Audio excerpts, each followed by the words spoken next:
সবই বুঝলাম, বাট তার মা ইন্টারভিউ দিচ্ছে কেন? এই বুড়ি মহিলাটা সবকিছুর মাঝখানে থাকে কেন? সে কি আলু যে সব তরকারির মধ্যে দিতে হবে? বুড়ি মহিলা এই আমার সময় যখন ঝামেলা হয়েছে তার বাড়িতে সাংবাদিক চলে গেছে, এবং তার বাড়িতে সে সাংবাদিকের ওখানে যে প্রথম যখন মারছিল না, তখন সে বলতেছে না না ওরা মারামারি করে, আমি কি জানি, ওই মেয়েরে তো আমি খুবই ভালো পাই, সে খুব ভালো, সে খুব মামুনের যত্ন নেয়, সে খুব এইটা সেইটা। তারপরে যখন মামলা দিলাম তখন হয় সে খারাপ, সে আমার পিছে টাকা খরচ করে নাই, সে ওইটা সেইটা। আরে বুড়ি মহিলা, হাজবেন্ড ওয়াইফের মাঝখানে তুমি কি তা করো? হ্যাঁ, আর সব দোষ হচ্ছে লিখনের, তাই না? আমরা কি তোমার ছেলের বউ, যাকে তুমি বড়লোক দেখে সওদা করে আনোনি, যার কাছে তুমি বড়লোক দেখে কেনা বেচা করনি, হ্যাঁ, তাকে চিনতাম? আমাদের সাথে কি তার কোনো যোগাযোগ ছিল?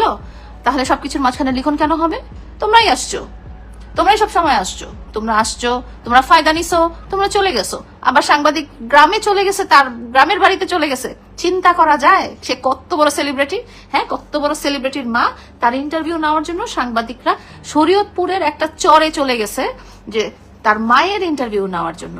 এইরকম মাকে তো মানে নোবেল প্রাইজ দেওয়া উচিত, এরকম অ্যাক্টিং বাজ মাকে তো নোবেল এভাবে ছুড়ে মারা উচিত। এই বুড়ি মহিলা কি বলবো, এত সুন্দর অভিনয় পারে।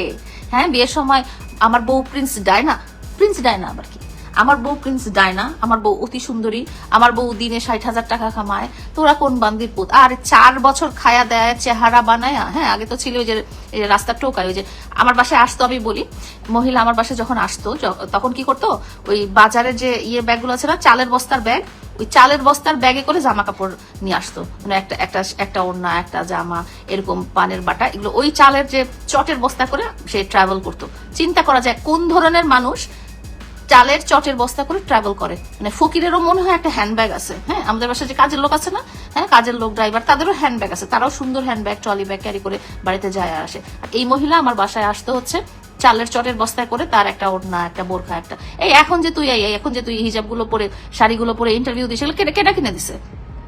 তোর নতুন বউ কিনে দিছে? তুই যে হিজাব পরে ইন্টারভিউ দিতেছিস বুড়ি, হ্যাঁ, ওইটা তো আমি কিনে দিছি। আবার বলে যে তুমি কালো ড্রেস পরে যে ভিডিও করো না, সেটা আমি, তোমার ইনকাম সোর্স কি? হ্যাঁ, তুমি যে আমার জামা কিনে দিবা? তুমি কি চাকরি করো, ব্যবসা করো, না কিতা করো যে তুমি আমার জামা কিনে দিবা? তোমার সামর্থ্য আছে আমার জামা কিনে দেওয়ার? বুড়ির ঘরের বুড়ি। আবার বলে যে ভিআইপি জায়গায় যে উঠছে, ভিআইপি জায়গা থেকে তো খেদায় বের করে দিছে। তোমার ছেলেকে ওই যে রূপায়ণ লেক ক্যাসেল না কোথায় জানি বাসা ভাড়া নিয়ে দিছিল তোমার ছেলের বউ, ওখান থেকে তো লাঠি দিয়ে বের করে দিছে। লজ্জা লাগে না ক্যামেরার সামনে আসতে? লজ্জা লাগে না মানে ইন্টারভিউ দিতে? একটা রেপিস্ট, একটা ধর্ষণকারী, একটা প্রতারক, একটা খুনি, মার্ডারারের মা হয়ে বড় বড় কথা বলো, আর সেসব কথা আবার আমাদের নিউজ চ্যানেলরা আবার আপলোডও করে সোশ্যাল মিডিয়াতে। লজ্জা হওয়া উচিত। এইসব মহিলা প্রথমে মামুনকে শাস্তি দেওয়ার পর এই মহিলাকে ধরা উচিত, এই মহিলাকে শাস্তি দেওয়া উচিত।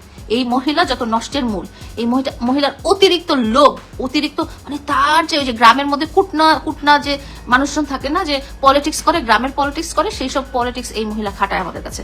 হ্যাঁ, এই মহিলা প্রথম হচ্ছে যে ভালো এই তোর ছেলের এত বড় দুর্দশা, তুই গ্রামে পড়াছিস কেন, কবিরাজি করতেছিস, সেটা তো আমি জানি।